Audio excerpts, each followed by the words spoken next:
Today we'll be discussing some of those red flags that you should be aware of. Now, in a bid to migrate to the United Kingdom, I know so many people are like, oh, I just want to move, things are not working out for me. But then I don't want you to fall prey to people who are using this as opportunity to extort or exploit you. So I'm going to be sharing with you some things that you should look out for so that you know how to deal with agencies like this. Hello again, welcome back to my channel. My name is Amaka, but you can call me Miss Maki. On this channel, I share information that can help you migrate to the United Kingdom, tips that you should be aware of, and students information you need so that you don't have to end up paying consultation fee and all the good stuff. So it's the first time of stopping by and seeing my channel, do well to subscribe and tell a friend to tell a friend that there is someone here that gives genuine information. And if you're a returning subscriber, you already know I appreciate you. Thanks for the love. Thanks for the growth of our community. Thanks for everything. I appreciate you guys and I do not take it for granted. So today we'll be discussing some of those red flags that you should be aware of so that you don't end up paying money that you don't even have to agencies who are only there to extort you. Now, with these healthcare assistant routes, what they do is that they advertise on their website.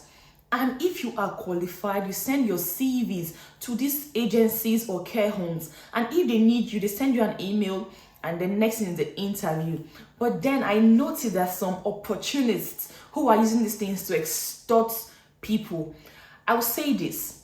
Some time ago, someone sent me a message that, oh, there's this agency that told her that if she pays, she said as much as £10,000. And the first thing I said to her was, if you have £10,000, then why don't you come in as a student when you're sure of 80 to 90% chance of getting a job? Since now the UK has made their immigration rules easier and students who are even in the country with rights to work can get a job. I waved that off. Next thing, someone else contacted me that can I give him links, that there are so many people who are interested, they have the money to pay. I said, I am not an agency. I'm not doing this for money and I don't have the right. What you need to do is to apply to the agencies I'm advertising and make further research. If they are qualified, they should apply. If it's for them, they will get the job. So guys, please don't make this mistake and don't let your desperation lead you to a place you don't want to be. So some of the red flags you should be on the lookout for is agencies that promise you unrealistic expectation.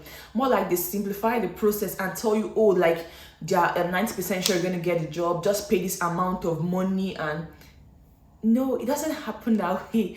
Please. They're supposed to tell you what it is and you're supposed to follow the process till the very end. If you pay anybody your money, can I tell you something? You're only going to be scammed at the end of the day and your dream of coming to the United Kingdom will not happen. Some people tell you that you don't need MILTS, this and that. Please, you do. Knowledge of English is on the gov.uk website. I will leave it down there so that you can verify yourself. You need a knowledge of English because you have to communicate with these people in English. And if you don't want to write IELTS, there's an alternative, which I'll leave the link at the end of the video so you can watch and understand how you can skip IELTS and use the UK NARIC. But don't get it wrong, some organizations insist on IELTS. Another red flag you should note is that these people now, right from the get-go, when they are dealing with you, the first thing they are telling you is, you have to pay this amount of money for, maybe they call it consultation fee. I can tell you that they're trying to swindle you because you're not the only person they are talking to and collecting money from. Because according to the UK government, you're not supposed to pay any agency for any job. And as a form of recap, these agencies are working for the bigger organizations. And at the end of the day, they are paid. So you're not the one to pay them. These agencies pay them. And these so-called recruiters, what they do is that the processes they tell you doesn't align to that of the UK government, the Home Office. They just make it simple so that you tell yourself that, oh, okay, it's like this, is like that.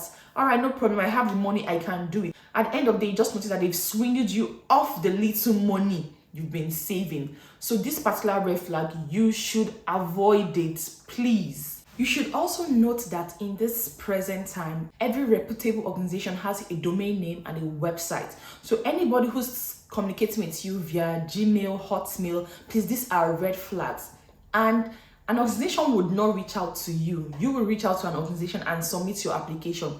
They don't have personal dealings with you. So these are things you should be on the lookout for. That the fact that somebody is calling you with an international number doesn't mean the person is legit. Someone can be in another country and calling you a number from the United Kingdom. Guys, please do not fall for all these tricks. Also, you should note that sometimes they make you sign certain documents, and at the end of the day, you're only going to rope yourself into something you do not understand, and you find yourself being a slave, like so many people's story in different countries, India, Sierra Leone, and the rest. They do things that they don't understand, and at the end of the day, they are just working as slaves for these people. So this is another red flag you should look out for. This particular point is very important. I don't understand how I almost missed it. Do you know that fraudsters, what they do is that when they send you information, if you check their domain name, there's always something, it looks similar to the original one, but there's one word that just doesn't add up. And whenever they type to you their documents, if you read in between lines, in between lines, you always see typographical errors. That's a sign that this person is not genuine. And also, you know that when you're getting a job from your country in the United Kingdom, they communicate with you via Zoom or Microsoft Teams. I'm very sure of Microsoft Teams. They use it here because that's how we also got our job. So please, if someone is calling you on WhatsApp, can you think twice, please? Like WhatsApp, who uses WhatsApp like a reputable organization calling you on WhatsApp for your interview? Guys, that is no. Even we in the UK, when you call an organization and you want to get certain information, they'll ask for your email address and send you all the information. No one will send you information on WhatsApp. Even if you go to somewhere like the GP and they want to send you an information for you to read, it goes to your text message as a document and then leads you further to their website. But nobody will send you any information on WhatsApp. So in case someone is communicating with you and say he's an agent, he can do this and do that, and he's just calling you on WhatsApp and sending information on WhatsApp, that is a red flag. Just like I've always said, there are certain organizations that are only licensed to sponsor your visa to the United Kingdom. So in case you come across any agency at all, I'll leave a link in the description box so that when you see any agency and you want to verify if this person is licensed by the Home Office, now you can type in their name, search for them, and be sure that yes, they are genuine and they can give certificate of sponsorship, because not everybody, the fact that you're an agent or you have a care home doesn't mean that you're licensed to give out certificate of sponsorship. And please permit me to say this. Now, sometimes why we actually fall prey to these scammers is because we don't have the information. Informations are out there. Like I told you, for someone to come out and give you information, I don't think it's called cloud chasing. They are giving you the information for your own good and not for the person's own good. So you need to try and watch videos, understand what they are saying. There's something they are saying in the middle, at the end. So if you don't watch everything, you might be missing out vital information. Second, like I said earlier, do not be desperate.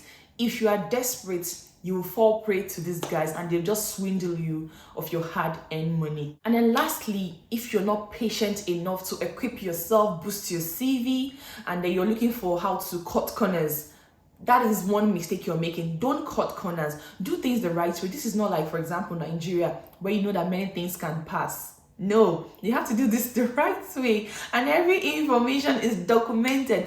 If it doesn't affect you now, it will affect you in future. So always do things the right way. So I'll be sharing with you, or I'll just leave the link in the description box, how you can actually confirm if a particular agency is licensed to give you COS to bring you into the country, because these agencies have been given permission and they are on gov.uk and some other website I will share with you. So do well to always confirm before you submit your CV, because even giving out your information to a scammer is a problem. So avoid all of that. Thank you so much. These are a few of the information I can remember now, and if I remember anyone, I'll share with you. But don't forget, try not to let your desperation guide you. Thank you so much for watching my video. If you're a newbie, do also click on the subscriber. If you're a returning subscriber, please share my video, and don't forget to make your application in my other videos. Who knows, you might be the next person to be on your way to the United Kingdom. As always, thank you so much. I appreciate you guys, and see you in my next video.